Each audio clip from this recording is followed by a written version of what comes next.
آج تمہیں یہ کیسا سچ بتاؤں گا جس کے بعد تم اپنے باپ کی شکل بھی نہیں دیکھ سکو گی۔ ان کے یہ الفاظ سن کر امی گھبرا گئی، جبکہ ابا کا چہرہ ایک دم زرد پڑ گیا۔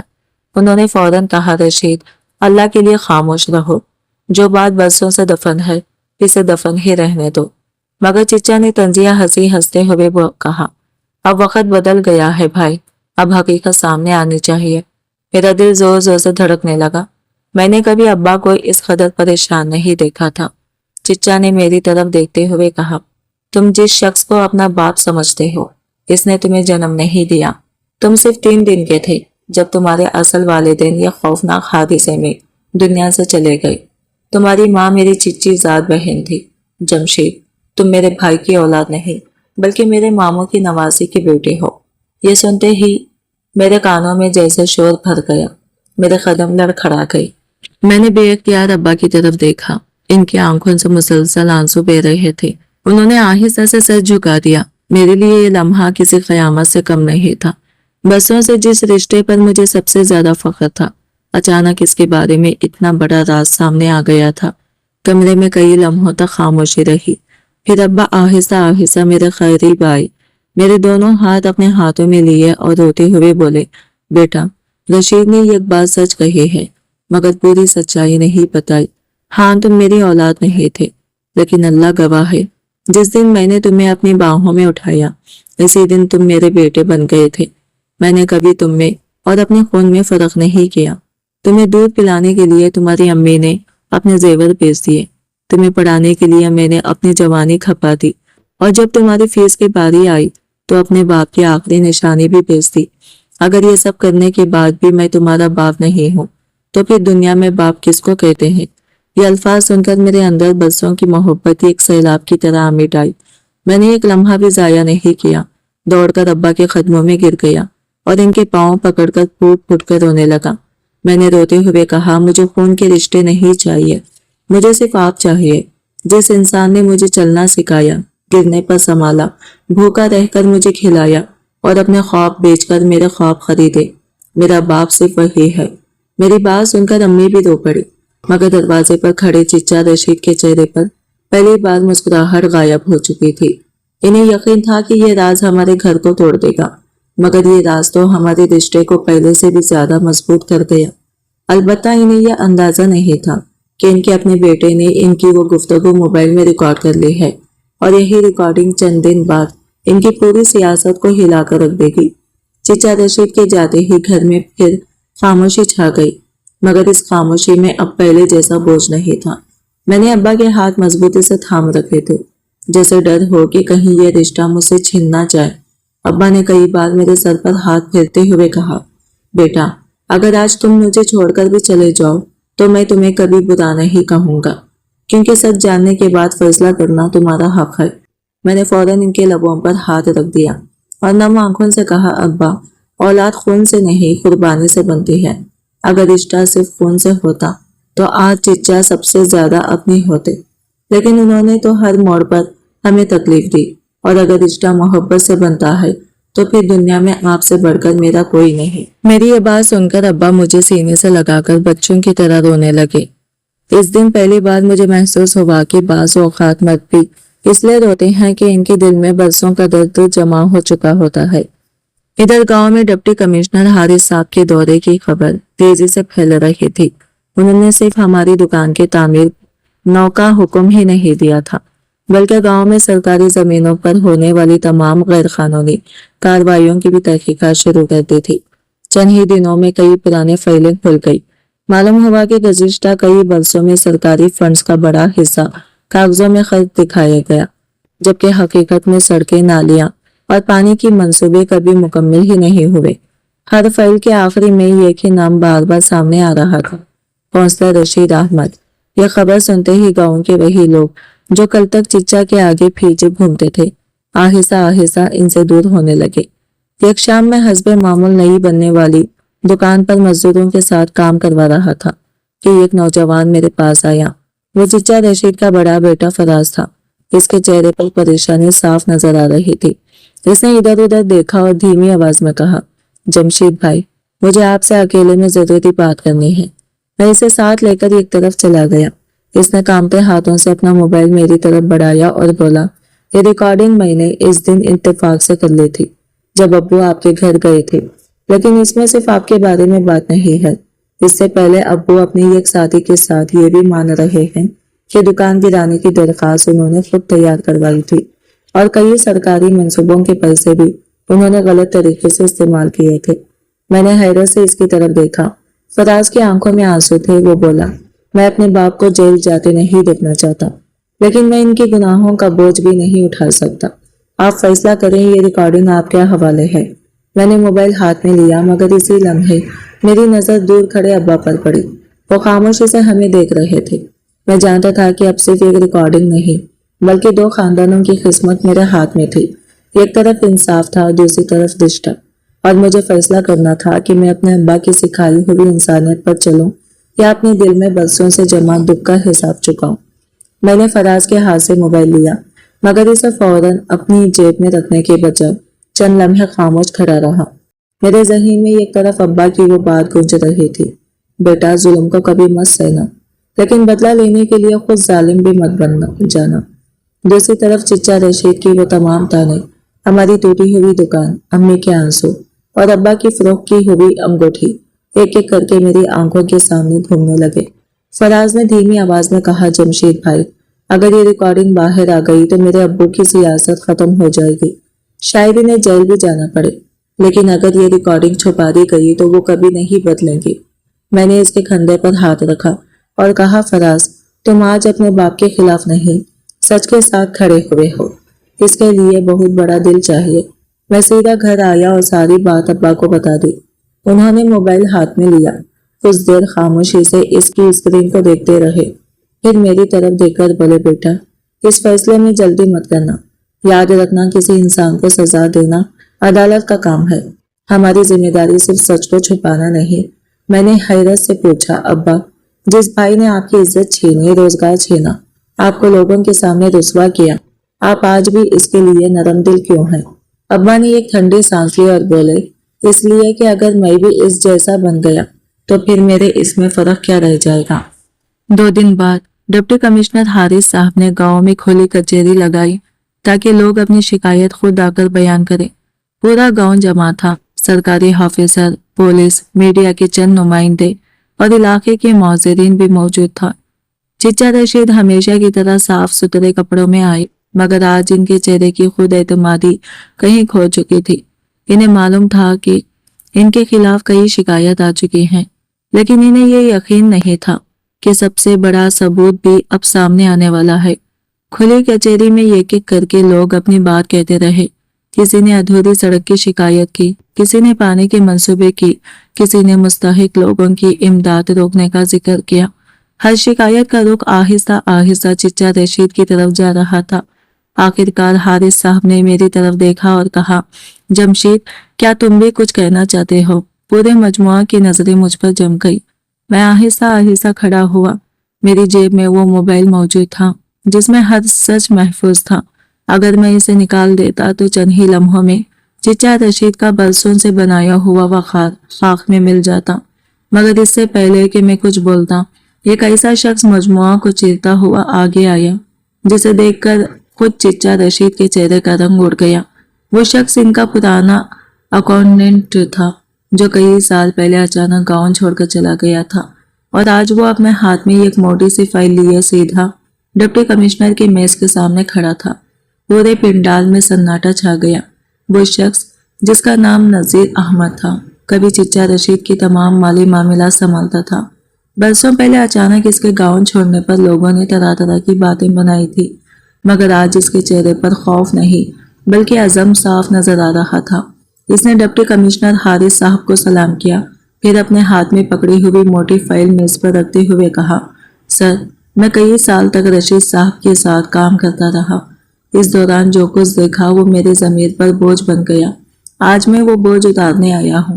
اس فائل میں ہر سرکاری منصوبے کا اصل حساب موجود ہے، کتنے پیسے آئے، کہاں خرچ ہونے تھے، اور کس طرح جعلی دستخط کروا کر کروڑوں روپے کاغذوں میں غائب کر دیے گئے۔ میں نے اس وقت خاموشی اختیار کی تھی کیونکہ میرے بچوں کو جان سے مارنے کی دھمکیاں دی گئی تھی، مگر اب میں مزید خاموش نہیں رہ سکتا۔